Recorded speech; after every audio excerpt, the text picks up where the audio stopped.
Fraksi-fraksi DPRD Provinsi DKI Jakarta menyampaikan sejumlah catatan terhadap rancangan peraturan daerah perubahan APBD tahun anggaran 2025 dalam rapat paripurna penyampaian pandangan umum fraksi-fraksi Senin 21 Juli 2025.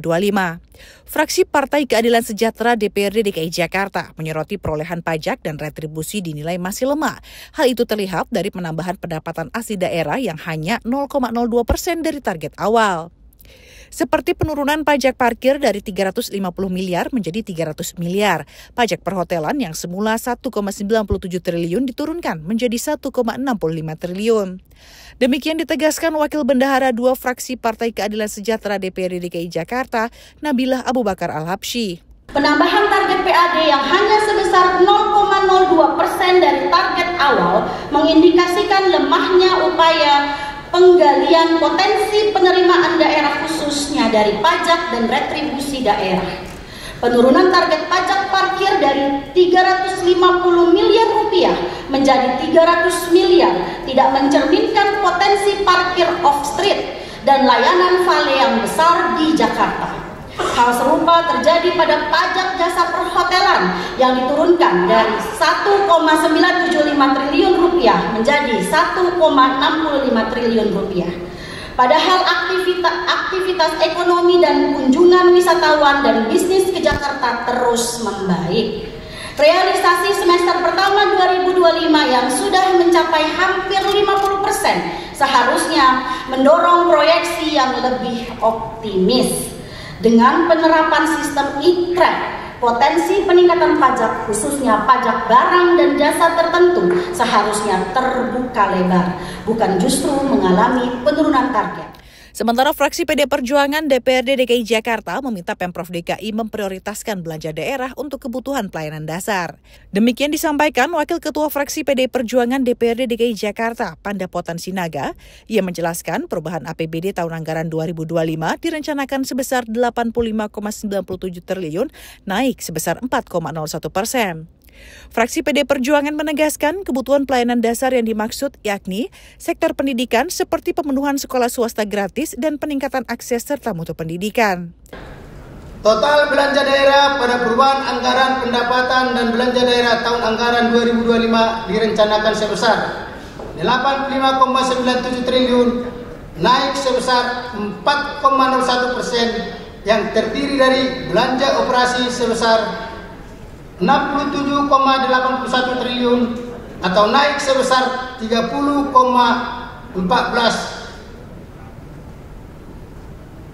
miliar, belanja modal sebesar 14,90 triliun atau turun sebesar 29,03 miliar, belanja tidak terduga sebesar 2,89 triliun atau naik sebesar 79,51 miliar. Fraksi PD Perjuangan terhadap alokasi belanja daerah Provinsi DKI Jakarta diprioritaskan kepada sektor-sektor pelayanan dasar dan mandatori seperti pemenuhan sekolah swasta gratis, penghasilan, peningkatan akses dan mutu pendidikan, peningkatan pelayanan RSUD termasuk kebutuhan akan renovasi RSUD Koja dan pembangunan FSUD baru seperti di Cakung.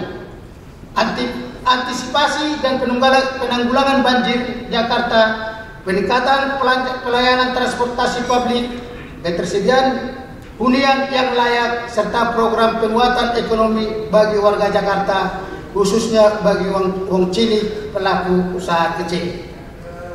Fraksi PD Perjuangan memberikan apresiasi atas keberhasilan program 100 hari kerja kepemimpinan Gubernur dan Wakil Gubernur DKI Jakarta atau yang biasa kita kenal dengan 40 program Quick Win.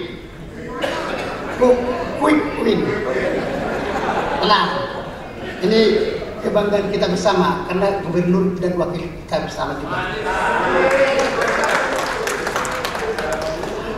Peluncuran Trans Jabodetabek Job Fair disingkat di tingkat kecamatan, aktivasi 24 jam taman kota, memperpanjang durasi waktu pelayanan perpustakaan daerah hingga pukul 22 WIB pembukaan Taman Anak Sejahtera gratis, transportasi bagi 15 golongan masyarakat hingga menaikkan operasi penggerak dasawisma berdasarkan data sebanyak 90,3%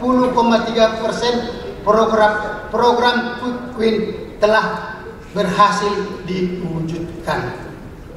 Pada kesempatan yang sama, fraksi Partai Gerindra menekankan pentingnya transparansi dalam penyusunan perubahan KUA PPAS tahun anggaran 2025 dan seterusnya, dengan mendorong setiap usulan program disertai QI Performance Indicator serta manfaat komplit bagi masyarakat, bukan semata-mata nominal dan capaian output. Demikian disampaikan Wakil Bendahara Fraksi Partai Gerindra DPRD DKI Jakarta, Jamila Abdul Ghani. Fraksi Partai Gerindra juga meminta agar seluruh organisasi perangkat daerah menjadikan Instruksi Presiden Nomor 1 Tahun 2025 dan Instruksi Gubernur DKI Jakarta Nomor 2 Tahun 2025 sebagai acuan terbuka dan normatif dalam menyusun rancangan perubahan KUA PPAS tahun 2025.